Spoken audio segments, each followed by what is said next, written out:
Your soul is here to have a physical experience. You have a body for a reason. To think that expanding spiritually means it's all outside the body is a load of rubbish. Not everyone is going to agree with me on this one. Now, embodiment is not a concept.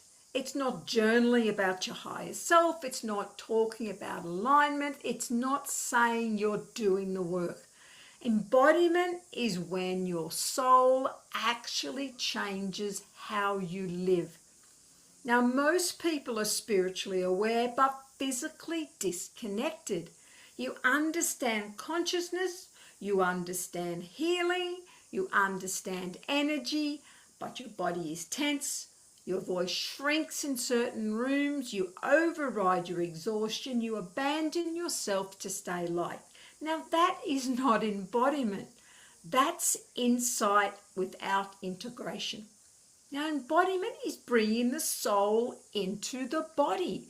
It's not escaping the human to feel spiritual. Your soul is not meant to hover above you. It's meant to move through you, through your spine, through your breath, through your decisions, through your boundaries, through your work. Now, if your spirituality doesn't change how you speak, choose, rest, earn, or live, it's not embodied, it's intellectual. This is why we work with the chakras, not as something abstract, not as something mystical for the sake of it. We work with the chakras because they map where consciousness lives in your body. Your soul integrates in layers: safety, emotion, identity, power, love, voice, perception, connection. Each chakra represents one of those layers. Now, if your root isn't stable, you won't feel safe enough to embody truth. If your solar plexus is weak, you'll know who you are, but you won't live it. If your throat is blocked, your insight stays trapped inside you. Chakra work is structural. It shows you where you're split mentally, emotionally, physically, spiritually, and it gives you a way to strengthen that layer. Now, embodiment happens when the centers communicate. Grounded below, open in the heart, clear above. That is integration. So let's break this down in the body. Embodiment starts from the ground up. Your earth star connects you to stability beyond the ego. Your feet chakra anchor you into the physical world you walk on. If these aren't active, you'll feel unrooted, floaty, disconnected, overthinking everything. You'll chase higher realms because being human feels uncomfortable. But you chose to integrate into a human body. So stop trying to escape the density. Master it instead. Your root is about safety. If your body doesn't feel safe, you cannot embody your soul. You'll shrink.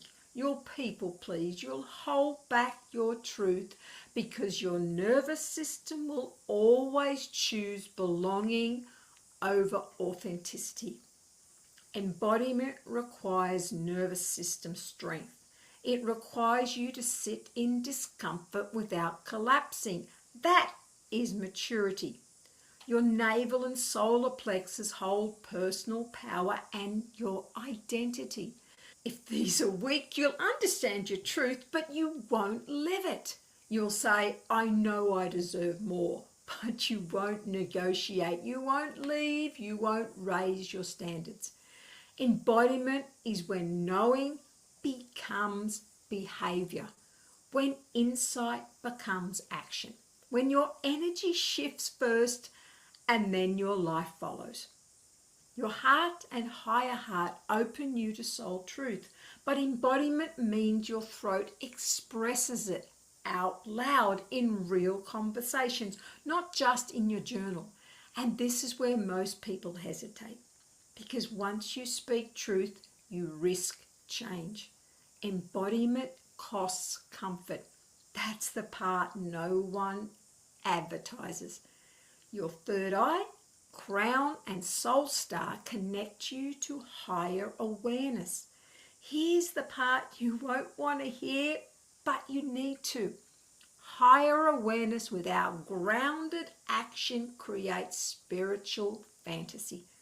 Embodiment means your spiritual insight shows up in your calendar, in your bank account, in your boundaries, in your body language, in how you walk into a room. So let me define embodiment clearly. Embodiment is when your nervous system, your energy system, your psychology, and your soul are congruent. What you believe, what you feel, what you say, what you do, all match. No split, no performance, no spiritual mask, just integrated presence. So here's a practical test. I want you to ask yourself, where in my life do I know the truth, but I'm not living it? That gap is where embodiment hasn't happened yet. And that gap drains your energy, because every time you betray what you know, your solar plexus weakens, your body feels heavier, your intuition gets quieter. So how do you bring the soul into the human? You slow down enough to feel your body. You strengthen your physical vessel. Sleep, exercise, move, eat properly, breathe properly. You regulate before reacting. You practice saying small truths before the big ones.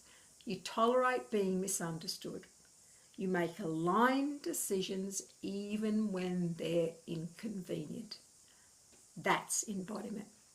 Not glamorous, not pretty, but it's powerful. Your soul doesn't need you to be perfect. It needs you to be available. Available in your body, available in your voice, available in your life. So stop trying to ascend out of being human. Bring your light into your nervous system.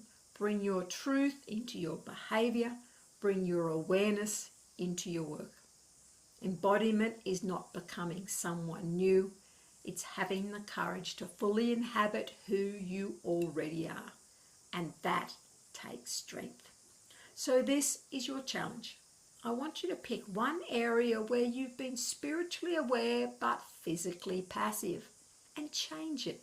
Not in theory, in action. That's how the soul enters the human, through you. Now in the next episode, we're going to move into the final layer, radical responsibility. No rescuers, no saviors, no bypassing, just full ownership of your energy and your life. So don't forget to subscribe for the rest of the series, and I will catch you on the next video.